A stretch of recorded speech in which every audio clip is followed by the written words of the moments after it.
It's the Capital City Podcast. I'm your host, Capital J, alongside my main man, DL Glass. And this week, we're talking to a super producer. It's in his name. Yeah. His name is Vanex, the super producer. And we're going to be chit-chatting with him because this is a cat that I've known for a long time, rocking in and around the streets of North Carolina as a DJ. But around here lately, my man's been dropping music. He's also a producer.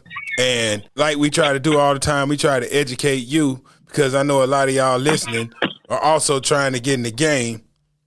And there's no blueprint, there's no class for this. But if you tune in here, we're going to show you how to get it done. Without further ado, super producer Vanex is on the line right now. Yes. What up, Cap? What's good, man? What up? What's good? What's good? Now first, I'm we're going to introduce you to the people. We're going to let you tell a little bit of your story first. Now, I know this man from, the Triad area. Okay. Now, we're in the Triangle right now. If you're from around North Carolina, you know the Triad. It's Greensboro, West Salem, High Point. I include Burlington area, all of that. Okay. And, Party City. Yes, sir. Party City. Right. So, Vanex, the whole time I was DJing, Vanex was always rocking them parties too. Okay. We done some things together. He promoted a few parties, brought me in before, and we worked together. And I've known this cat for a long time. So, Vanex, first off, tell him where you from. I was born in Detroit, Michigan, but I was raised in Burlington, North Carolina. Right. Big bad Burlington, North Carolina, man. Big bad Burlington. Big bad. Yes, sir. Yeah. And, y'all know how everywhere you go, there's a few DJs kind of got things on lock. And, in my opinion, Vanex always had that area on lock. When you think Burlington, you think Vanex. As far as the DJ scene went way back, back in the day when we were coming up. Right. Now, how long you been doing this, Vanex?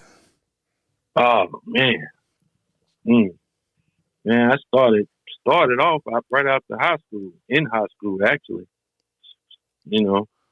But, professionally, first placement in 2005. Right. You know what I mean? So first, before we get into that, how you get into music, period? Like, we're going to start with your DJ roots. DJ roots? First of all, I come from out the church, man, playing drums, keyboards. And, then I, after watching Juice, the movie, I'm like, man, the DJ is popping. Right. I got to get me some turntables, baby. You know what I mean? Yes, sir. That's how I started getting into DJing. I started off scratching up my mama records on a little belt drive turntable. Right. Actually, you know what I mean?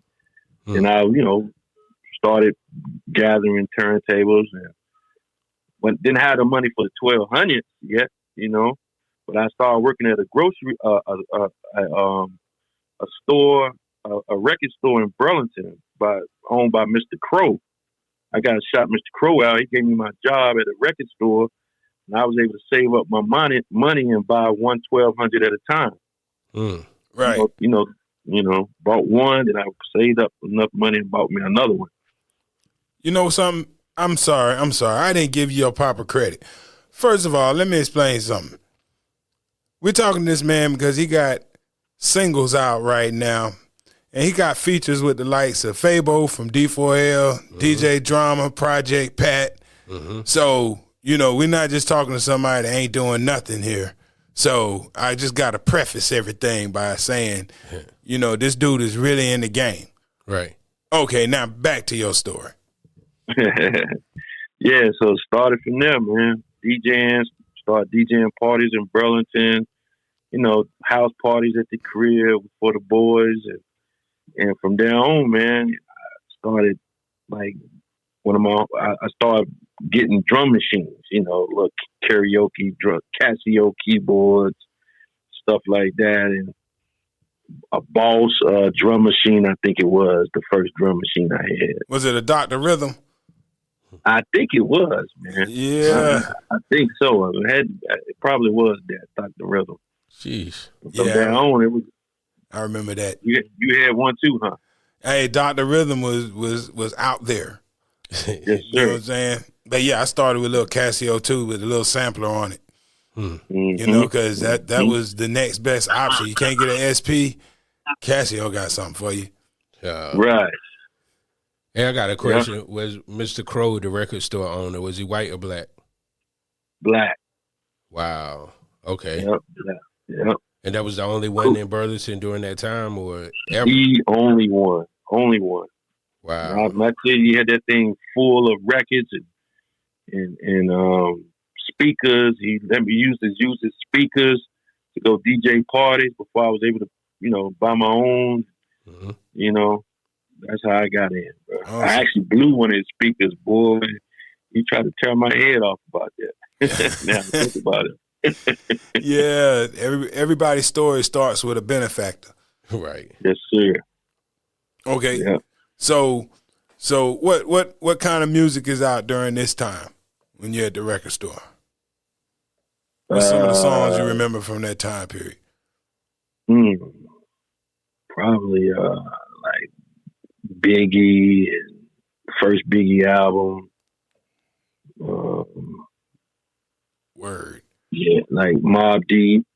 Around that era, Okay. Yeah. Okay. Now we're gonna jump straight to the meat. Now, I knew you as a DJ all this time period, and then one day, you popping up with singles. And you got artists, well-known artists on these joints. So I want you to help us understand, how do you make this stuff happen? And let's start from the beginning. What made you decide to, how did you get your production? I know you started making beats. Well, first of all, let's go from the Dr. Rhythm. How did you progress from the Dr. Rhythm to whatever you're using now? And tell us about which devices you're using to create your stuff along the way to where you are now. So I know it went from Casio to Dr. Rhythm. Yeah. What other things did you learn how to use along the way? Well, one of my homeboys was in the military overseas, and so he came home one day with a Gemini sampler, and that thing could hold up to about 15 seconds. And it had 4 buttons on it that you can kind of chop the sample. I remember that little rectangle joint, and it had three small sound banks and one big one. Yes, sir. With the big round button on it. Yeah. God, boy, you hit it right on the nose. Yeah, I used to use that thing too on my mixtapes. So this was in the 80s, right? No, this is the mid 90s right here when Gemini came out with that thing, and it was kind of revolutionary at the time because you could loop stuff, and you could also switch to other loops if you want to, Only funny thing about it, you had to tap it a little bit before the sample start. Yeah. So what I used to do is record my track loop first, and then record it on the tape deck, and then come in later after that and put my samples over it. And that's how I was able to multi-track stuff like that with that. You know what I mean? Oh, yes, I do. And that's when I caught the vibe of that. I was like, wow. Then people started coming by the crib like, yo, play some beats. Tim Street, actually, God Supreme, he was one of the first ones that started coming over my crib. You remember God Supreme, right? Oh, come on, man. God Supreme turned me on to you.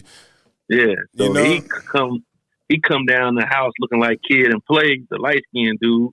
What's that, Play? The big old afro. Kid. Yeah. Kid with the big afro coming down there, wanting to rap on my beats. He really gave me inspiration to make me want to keep going. Yeah. But really now, to go back a little farther than that, how I started really DJing is that one day, it was a rainy day. I was staying in Green Level, and I was looking out my window, and I seen a mixer on one of my homeboys or my neighbor's porch, and it was raining, and it was around a bunch of trash. That's why I know what I'm doing is meant to be. It's a God blessing what I'm doing. I hadn't been looking out there and seen it. I was like, man, it's raining. The mixer, it looked like a mixer sitting in a bunch of trash.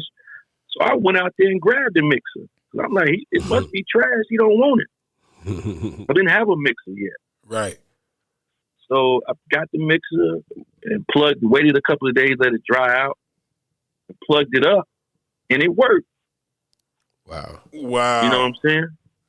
So from there on, I use that to scratch and make beats with, and, scratch, like, not make beats, but scratch and learn how to play with it, hooking up belt drive, different turntables. I might have a Gemini turntable with a whatever off-brand turntable, and that's how I really got into DJing. And then when I got that beat machine, I hooked all that up together and started sampling and mixing, blending it all together like that.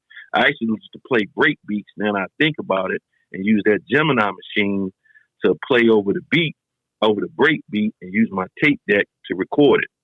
Oh, you mean the break beats you could buy at the record store back in the day? Yes, sir. Yeah, been there. Yep. Yep. So, you know what I mean? So what was because I know you learned this thing. It sounded like a lot of the way that I learned it. So, what was your next machine, like, coming off the Gemini? What was the next? Because that Gemini is not something that had it didn't have what do you call it, a sequencer on it.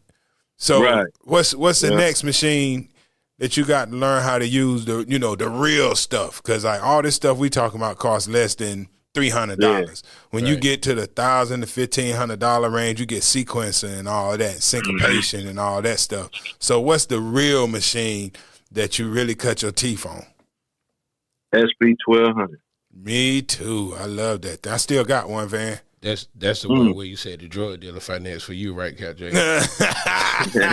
Yes, indeed. Vanex, did you have any drug dealers in your story? Oh yeah. Yeah, wow, baby. Yeah, hey, Vanex, we did a whole show about just how that drug money helped finance a lot of us back in the day. We can't afford this stuff. You know what I'm saying? But somebody who got it popping and they believe in you, they'll help you get this stuff. You want to shout out your drug dealer? Nah, man, shout nobody out. That was a long time ago. Statute of limitations. Yeah. So that 1200 actually. Of course, I didn't have no money for the 1200, but how I got on the 1200, I started coming up with Polo Studio. Obia. Polo had the 1200 and everything, and that's when Polo was on Guilford Ave, right across the corner, right in the same area as Ultramix Studio. Oh, that one. Right. Yeah. Right. Yeah, when he was there before he moved off of South End Eugene by UPS. That's what Polo was there first before he moved over there. Oh yeah, I got footage over there. Yeah. Video. So I walked in there, and the Fowler was in there making beats off the 1200. Right. And I walked up to him and I was like, "Yo, what is this? This is 1200." And Fanatic them use this. Ski and everybody. I'm like, wow. I'm like, can you show me how to use it? He showed me a few things on there, and from there, I was in Greensboro about it. When I was able to get my license, I was in Greensboro every day or every other day, up at there learning, booking studio time with Polo. Right. It's funny, man. Like you saying a whole lot of stuff that we already talked about. I was talking about how when I first got to Greensboro, Fanatic was the first person to show me anything on the SP. Nobborn helped me make my first beat. Let me see who else. Mixmaster D, of course. Rest his soul. Yeah. So yeah, all these people instrumental in the area. Mm-hmm. So as time passed, I remember the Obia days and the SP and the ADAT machines and all that. So you learned how to work everything in that studio. I'm assuming. Yeah. Polo gave me a job there, and I just took it serious. I would stay there all night. I'd be in there until the sun come up. Probably wouldn't leave till 12 o'clock the next day. Polo would just give me the key and lock the door when you leave. You know what I mean? I would give Polo like $75 and he let me stay in there all night.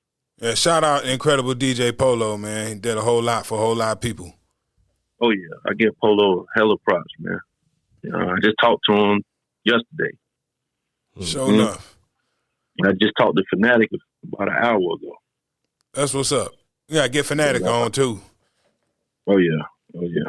So you came up cutting your teeth in Obia Studios, learn how to work the SP. But at this time though, you still kind of like, house engineer, in-house engineer, pretty much. Yep. And I know you were doing stuff for God Supreme. Yeah. That's when Polo started the Man Face record label. And I was able to produce 4 tracks on the Man Face album. Right. And that really did something to me, man. I felt like I could make it. You know what I mean? I was like, wow, I'm up here with the big dogs coming from little small Burlington. And I produced, like I said, 4 tracks on there. And the crazy thing about that Man Face compilation album is that I produced the record on there for Gravy and Red Cafe. Gravy is the guy who played Biggie in the Biggie Small movie. But Fendi brought them down here. And they heard me in there working on the beat. Actually, Fendi heard me in there working on the beat. And he's like, yo, I want that walking out. I want that beat. What's that? I want that. You know what I mean? And he was like, we're going to sample Jay-Z and put Jay-Z in on this, on this. One of the songs Jay-Z came out with on the Reasonable Doubt album, first album. So I just did whatever. I didn't even know Fendi like that. I didn't know him at all. Word. I just heard his accent. I'm like, he's from somewhere up top. So I know, he had connections, Mid-90s. Yeah, mid-90s. What was Fendi connection? Fendi. To the area, I mean. Well, I remember meeting Fendi around 91 in Greensboro. And for those of y'all that don't know, Fendi used to have the Come Up DVDs.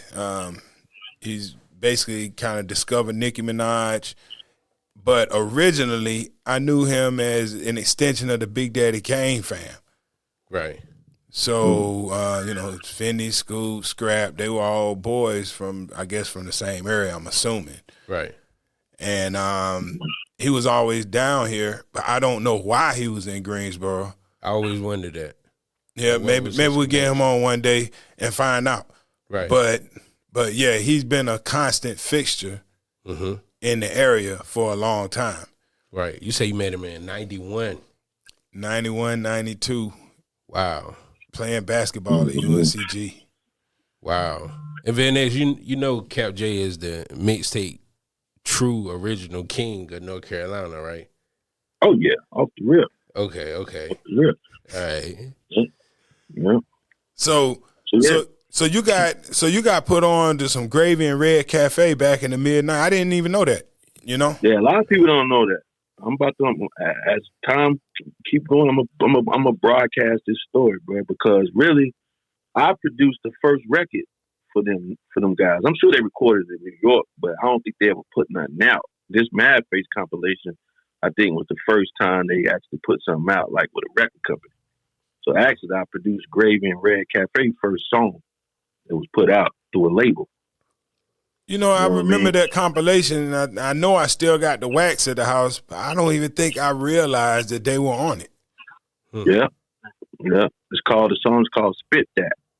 Wow. Yeah. I'm going to have to go back and man, they used to come get in my car, we ride to McDonald's, go get something to eat in my car, all this, you know what I mean? Like, And them dudes right now, 2023, they doing their thing. I know Red Cafe, he's got to be a millionaire. He's still signed with Diddy. He got his own companies, real estate everywhere. And of course, Gravy, he's an actor. He played Biggie. Right. Biggie Small movie. So, right. That's interesting, man. I'm glad you told us about that. That's something that slipped right on by me back then. Well. So you've been around in the days of analog, and you watch these things go digital. Now, when things went digital, it got difficult for me because it's a big learning curve. We're learning how to work all this stuff. So you're going from the SP. Did you ever get on the ASR or the MPC? Yeah, I'm an MPC head now to this day. Still using the MPC? Yeah, still using it, man. You don't need to switch up. I mean, I'm learning Fruity Loops, and I play with the ASR 10 a little bit, but I'm a type of person, once I get stuck on something and I know how to work it the way I want to work it, I'm ready to get to making a beat before my attention span get low. You know what I mean? Right. I'm ready to get to it. You know what I'm saying? So, yeah, so I don't have ADHD, but I feel like sometimes, when you're making a beat, you're looking for samples and all that. That takes a lot of time to find that right sample. Chop it up the way you want, So, but yeah, like SP is the shit right now because everybody who making beats right now, who fire, they talking about the old SPs now. They want that back because the way the drums hit hard. Hey, man, I got one sitting at the crib right now. Oh, okay. Like, don't tell nobody. Like Metro Boomin and all them, the ones 808 Mafia and them, all them boys, them boys on that SP, they on them MPCs 2000s. I mean, they still use all the other stuff, but I've been watching a lot of interviews and a lot of them talking about SP and MPC. You know what my favorite? You know what my favorite is out of all of them though? What? I got ASR X Pro. And that is my favorite machine out of all of them because it's like having a SP on crack or on steroids. Yeah. You can put as much time in there. You can damn near sample the entire song in that joker. You can do everything right inside the ASR. So that turned out to be my favorite machine. But right now it's in a little bit of disrepair. It needs some work. And, I can't buy a new one. Oh, that's the joint you was talking to Ski about. Right. I need to get that. I need to get some buttons fixed on that. And I was using it had a old school drive on it. I was using a SCSI drive, and they kind of hard to find. If you're not, it's not like you can just USB that joint into a computer or something like that. So it's kind of hard to keep using the old stuff. So I bought that Novation. What do you call that thing? That program with the beat machine to it. But I still haven't gotten good on that thing yet. But the machine? The machine. I got the machine. Yeah. I bought it years ago. I still can't even work it. See, that's the thing.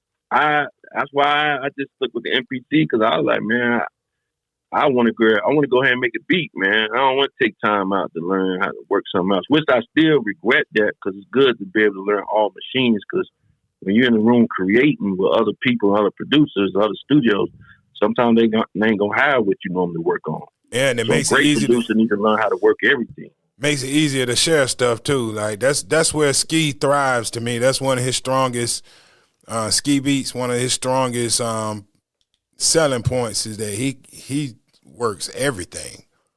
Yeah. No machine he can't get on. So so you work your way up through all the machines, all the classic machines.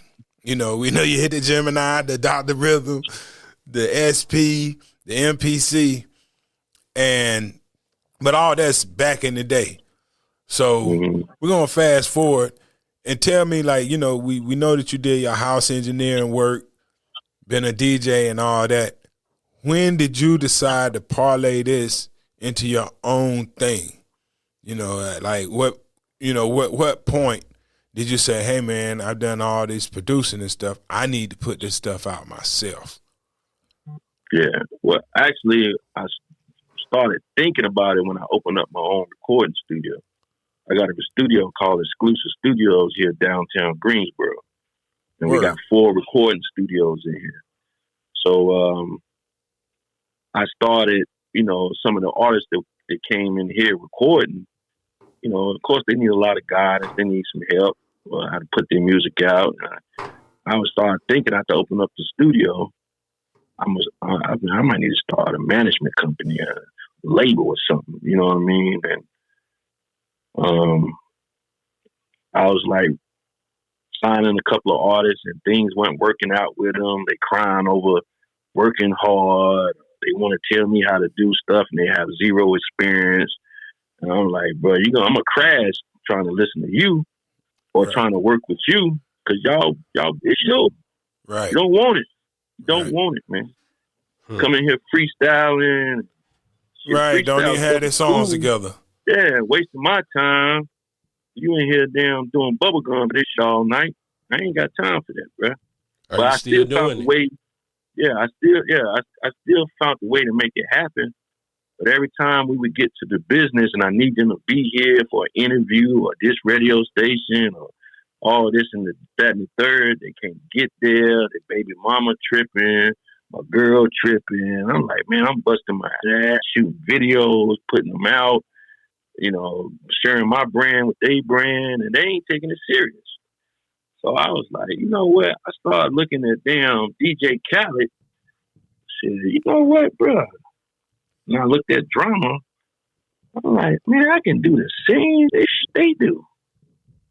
I already got all the connections. I got records that I produce for other people that I can use them to get on my record. I could be the DJ Khaled of North Carolina.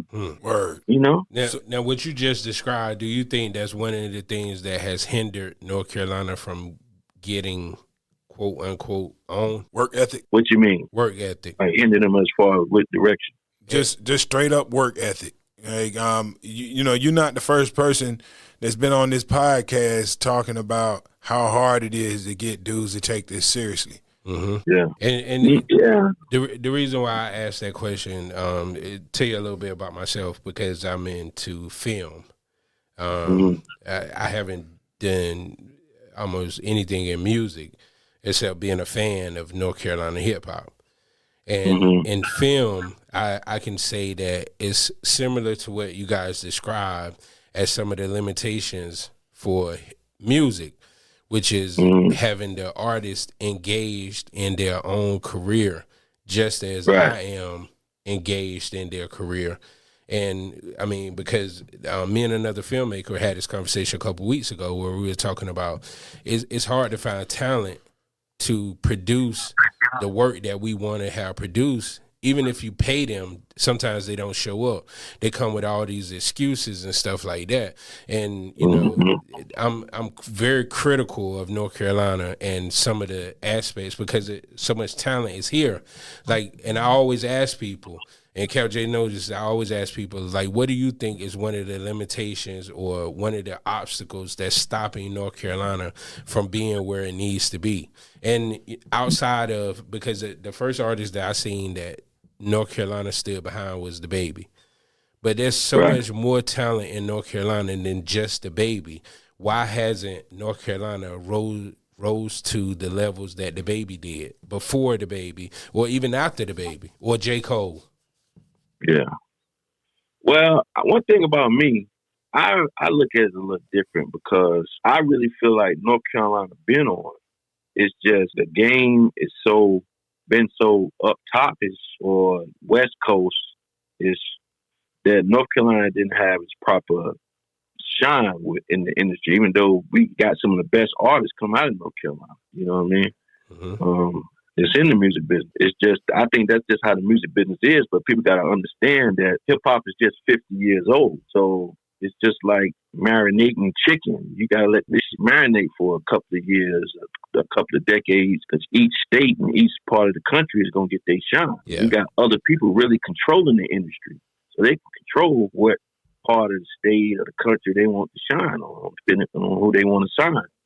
put that spotlight on. You know what I mean? So, and due to the fact we ain't got a lot of executives just hanging out here, you know. But they come here to party. Yeah, they come here to party. To vacation, and before CIAA left, they came here for that purpose. And they say that hip hop is 50 years old because I saw BET doing that too. But since I've been doing this podcast with Cap J, I found out hip hop is actually older than 50 years old. We talked to Tony Crush, one of the Cold Crush brothers, the originator of the Cold Crush brothers, and we looked at the movie Wild Style.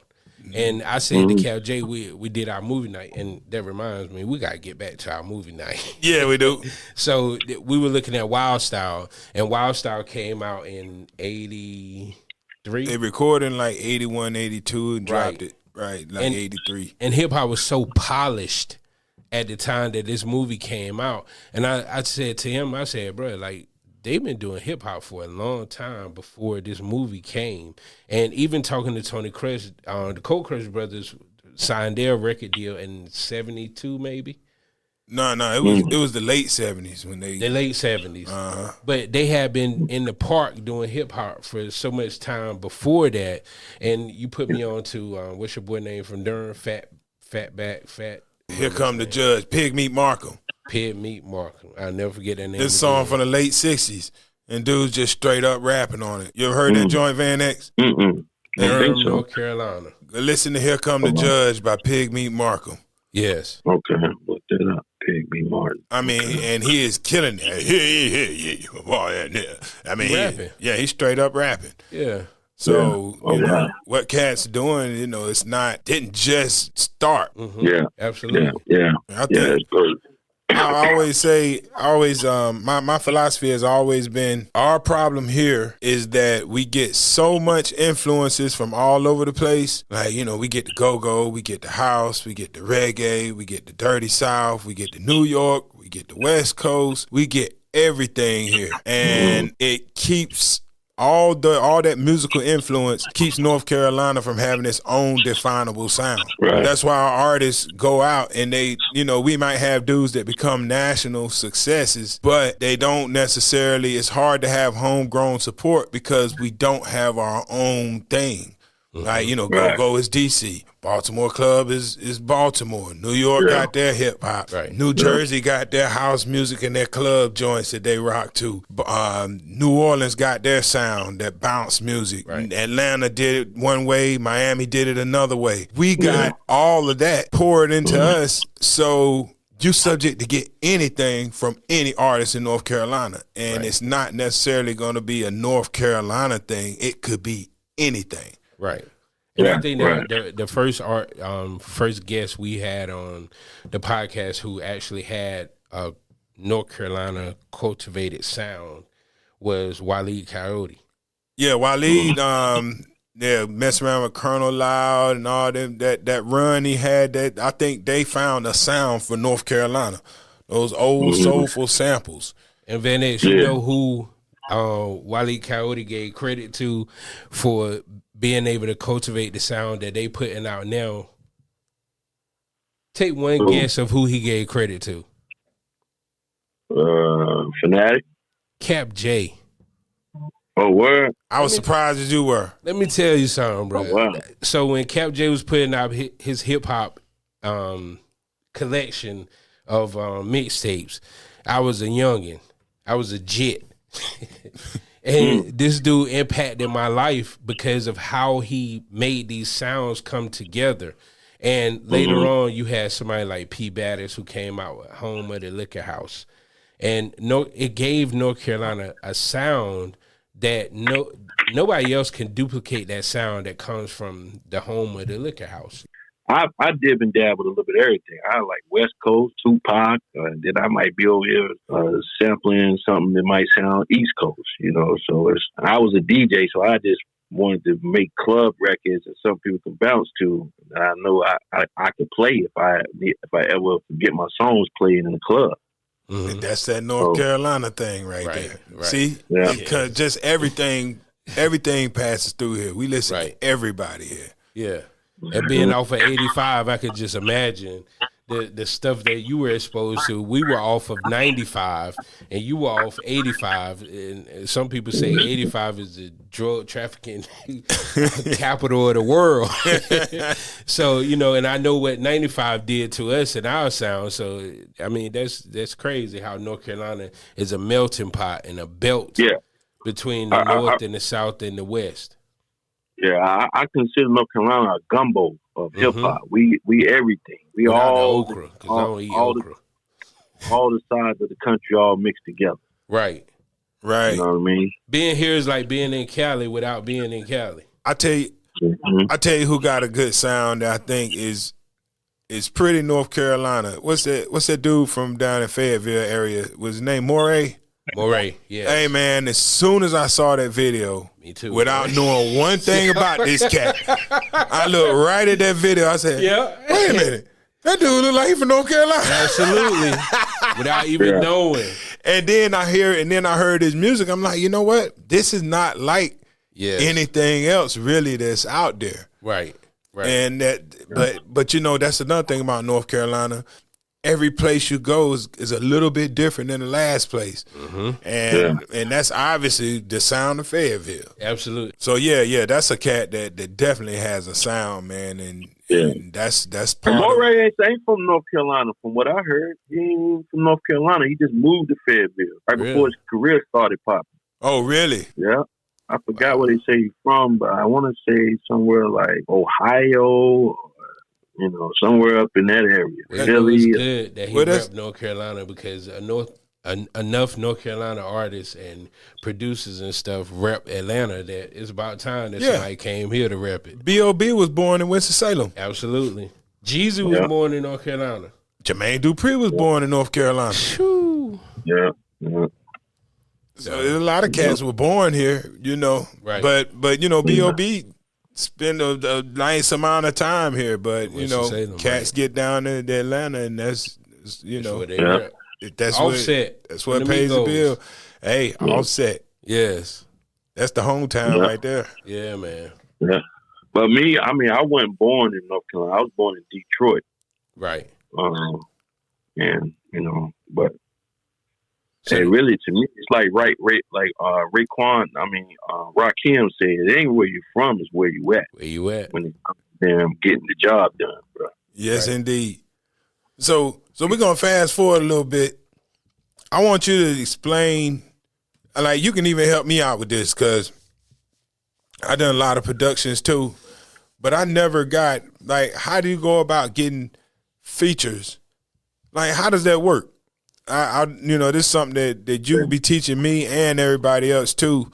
So you got a beat, you got an idea for a song.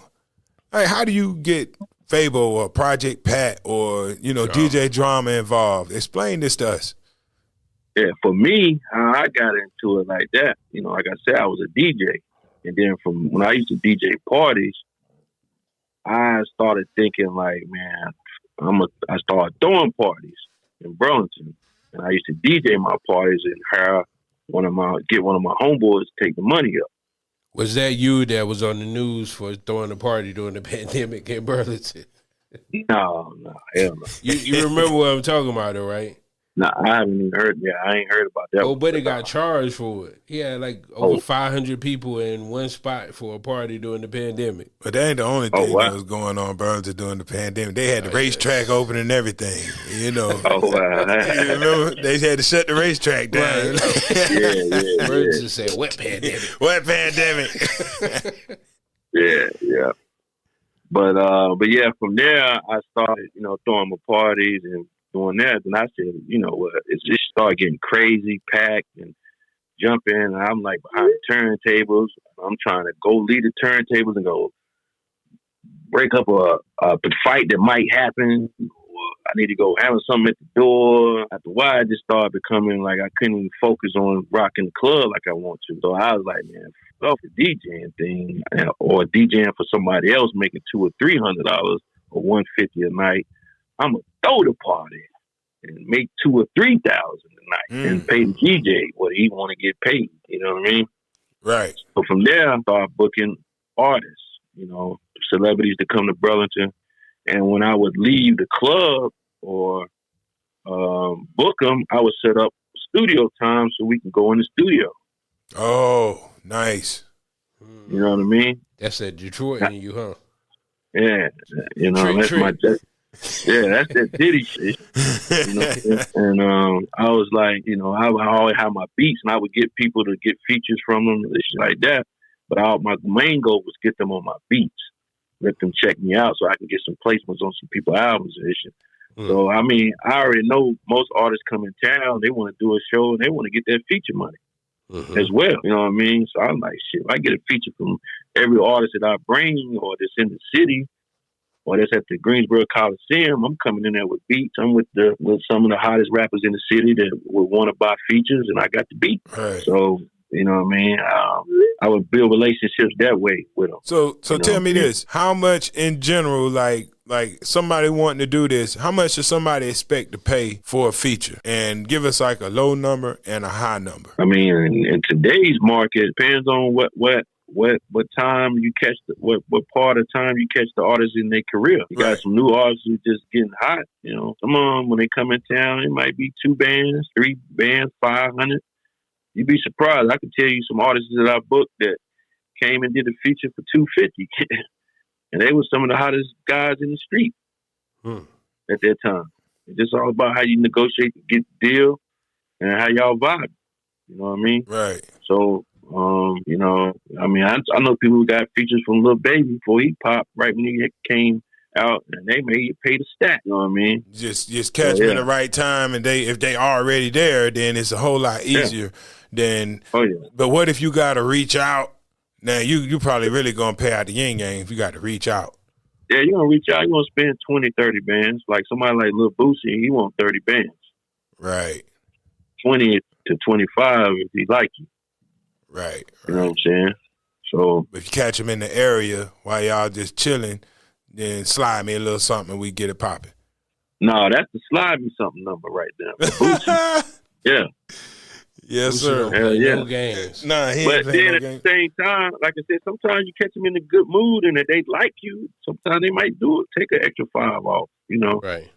It depends, you know. I mean, I remember one time I had booked Renee Rucci for an event out in the Charlotte area, and I had everything set up for her to come and do a feature for me for a stack, you know. She hot as hell right now. Then she used to be in the Greensboro area sometimes? Strip. Oh, yeah.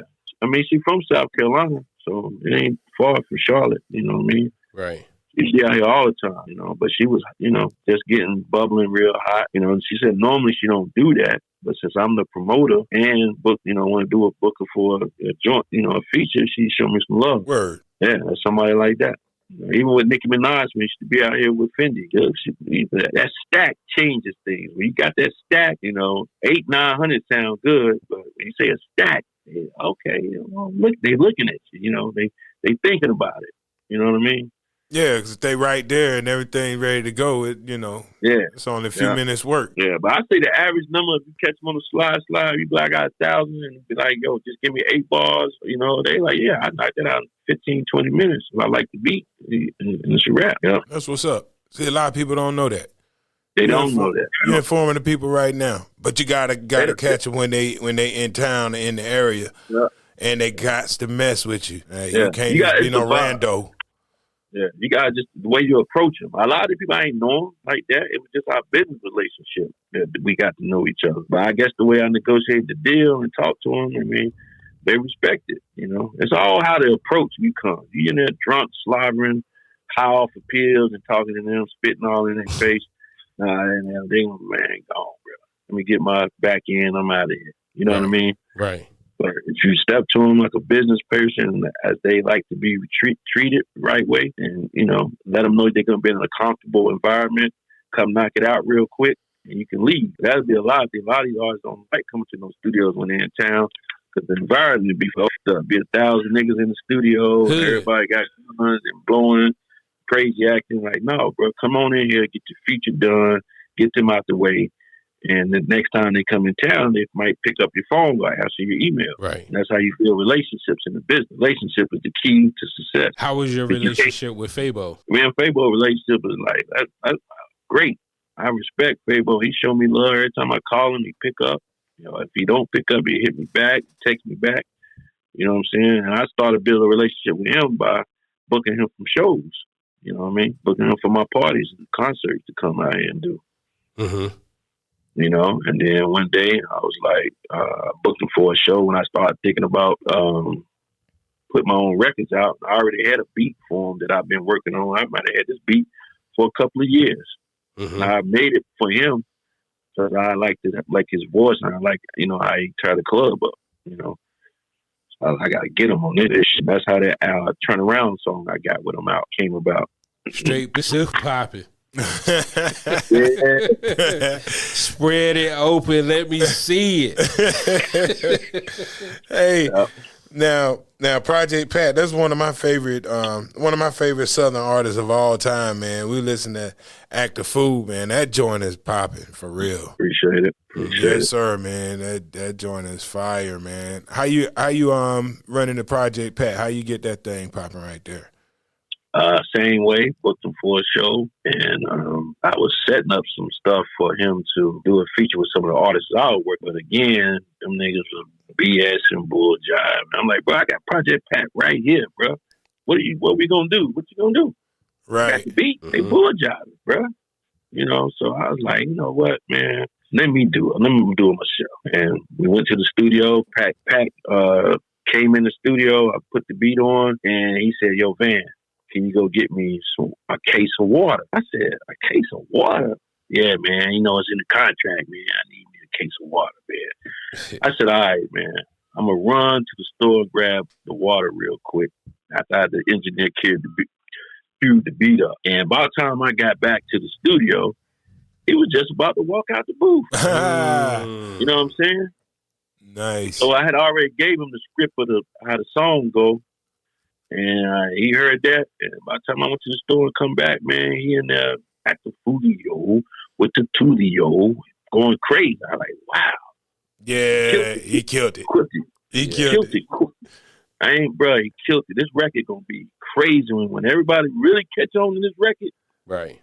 This record gonna go crazy. The hook is crazy. It's choppy. Ain't no crazy cussing on it. The girls can bounce off of it. The kids can go hard. You know. That's the way I feel about it. But it's like Pat came out the booth and he was like, he didn't even know I made the beat. So me and him was talking and listening to the record. He's like, "Yo, who made that beat?" I said, "Me." He was like grinning his face up, like, "Woo wee!" Yeah. You know, I could tell he wanted to be like, "Boy, you killed that beat," but he kept it cool. You know what I mean? Yeah. And, you know what I'm saying? I was like, wow. You know, it was just everybody's verse on that record was recorded at different times, bro. You know what I mean? Actually, Princess got on she got on the song first. Oh, word? And, she got on the song first. I booked her for an event, brought her to the studio, and I played, and she got on it. And remind the people who Princess is. Princess is the girl from Crime Mob. Who was the other one? Diamond or something? Diamond is the little skinny one, petite one. But she's the light skinned one, and Princess is the brown skinned one. Yeah, more gangsta booze kids. Yeah, right. Yep. Yep. She came in the studio and she heard the beat. She's like, "Woo, okay." She just instantly started writing to the beat and didn't take her long at all. You know what I'm saying? Hey, well, that's what's up, man. That's what's up. And then DJ Drama, he was in town for a show at the Coliseum.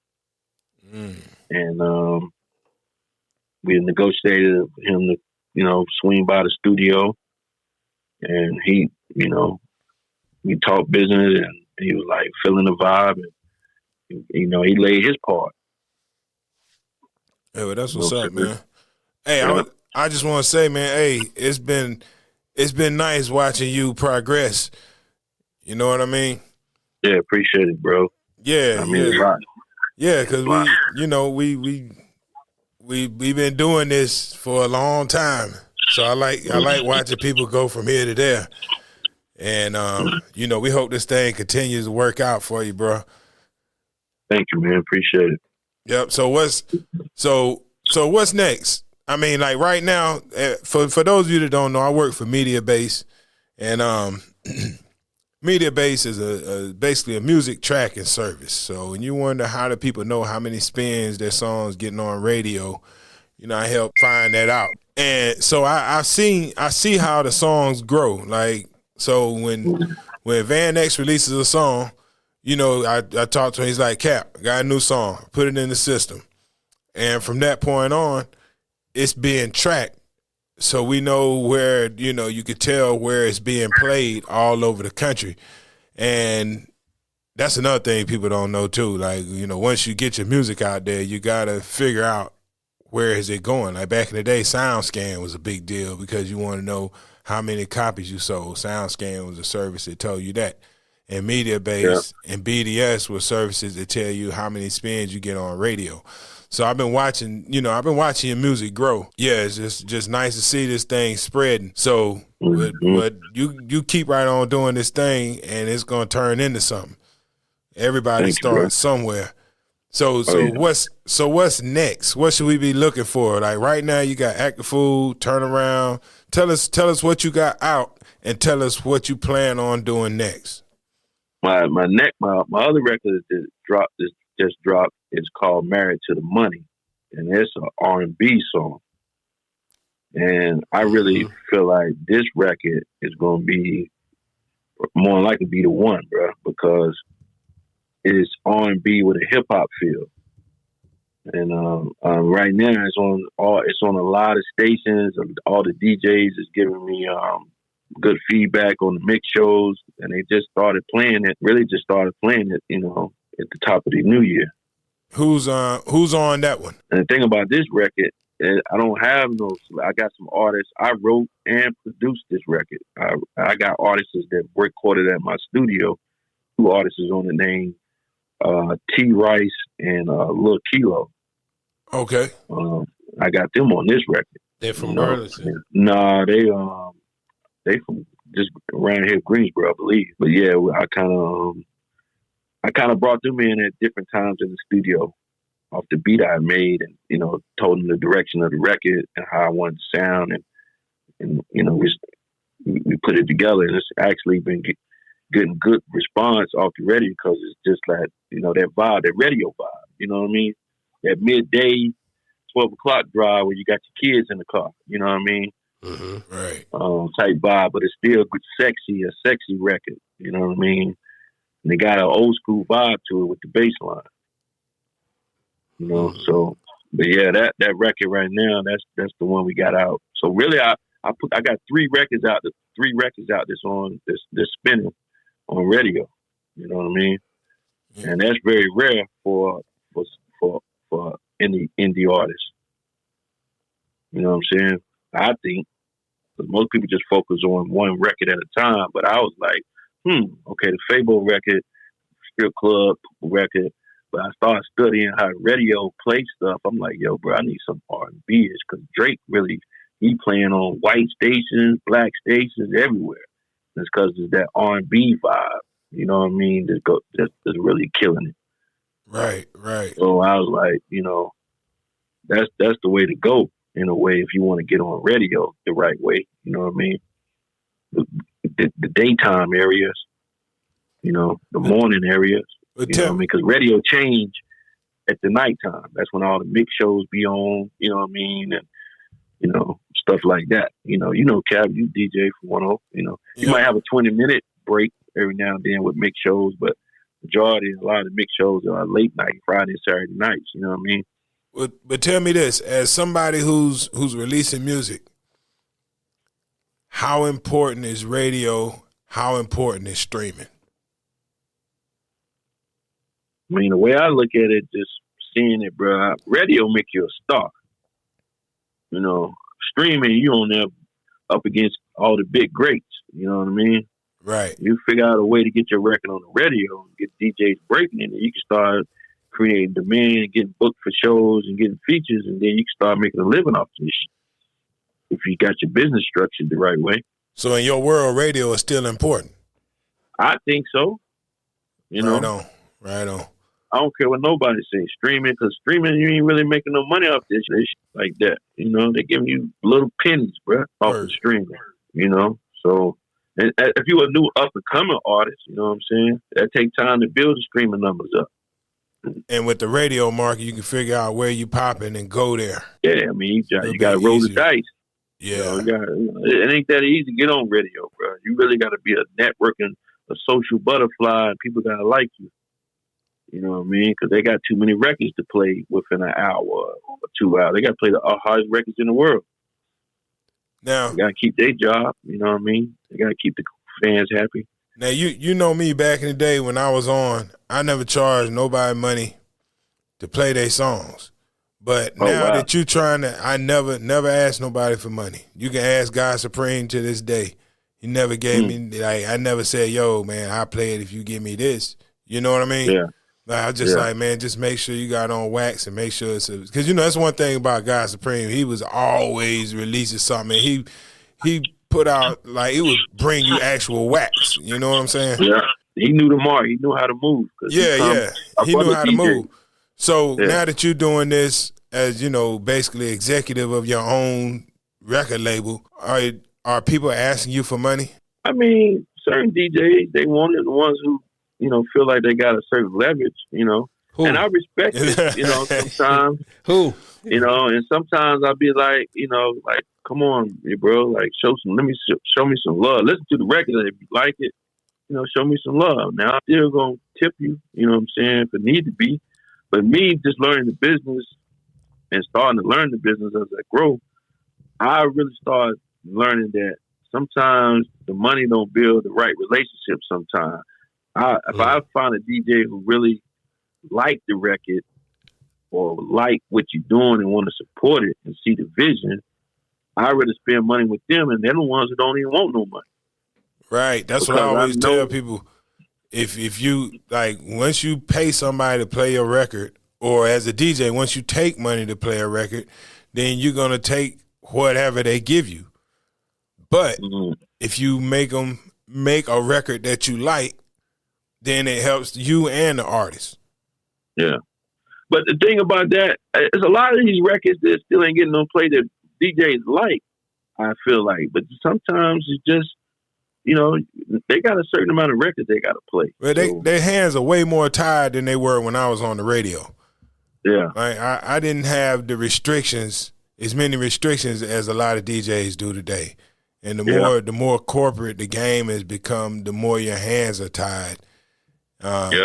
You know, back in, you know, coming into radio in 96, it was around that time that the FCC loosened restrictions. There was a time when one company couldn't own more than a certain number of radio stations.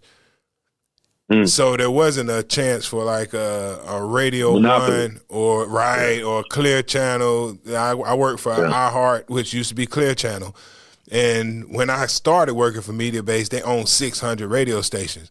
Before the FCC loosened those restrictions, one company couldn't even have that many stations. So it wasn't corporate like it is now. Like if one entity owns a lot of stations, then they can program all the stations under one umbrella. They didn't allow the monopoly. Right, but now back in the day, you had regional.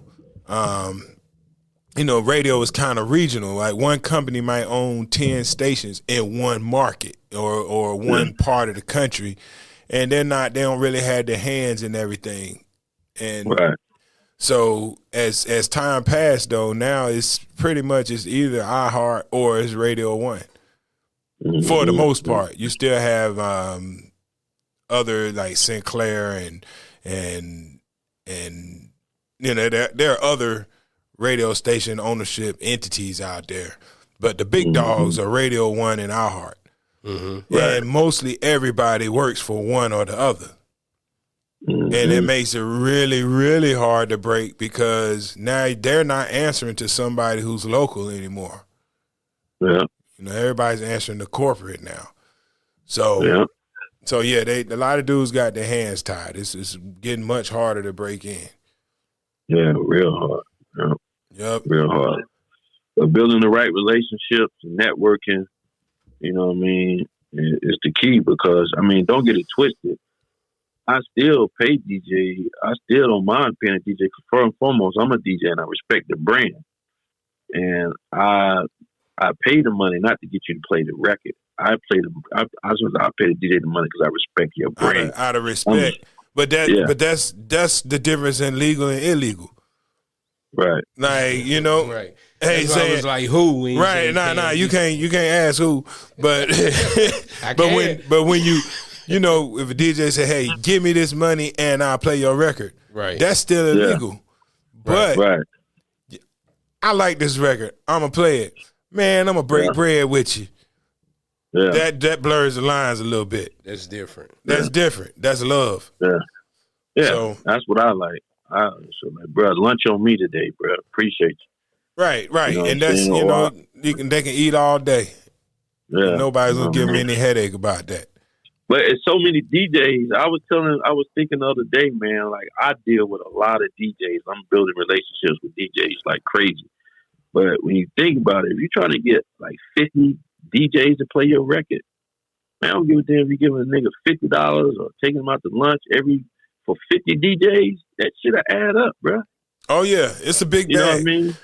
If you really out here working these records the right way, so I'm like. That's why it's hard for independent artists to break through in that radio game.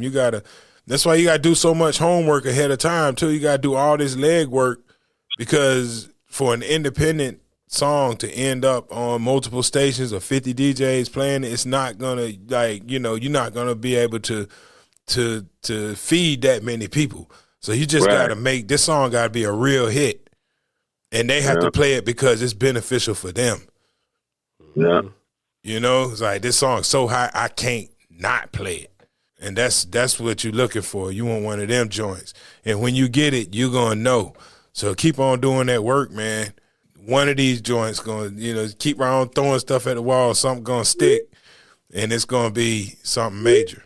Well, Vanex, we did our time today, man, and this has been extremely informative.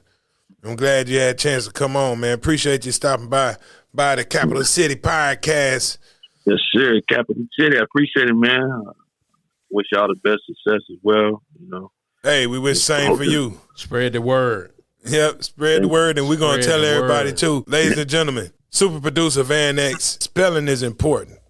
Yes, it is. We calling you Vanex. Like, if you don't know how to spell Vanex, we might never find you out here in this digital age. So break it down. Cal J talk about himself, okay? You couldn't spell your name at first. No, I had you in my phone for years and years as VANN space X. That's and that's how my name was. Really, it was like that.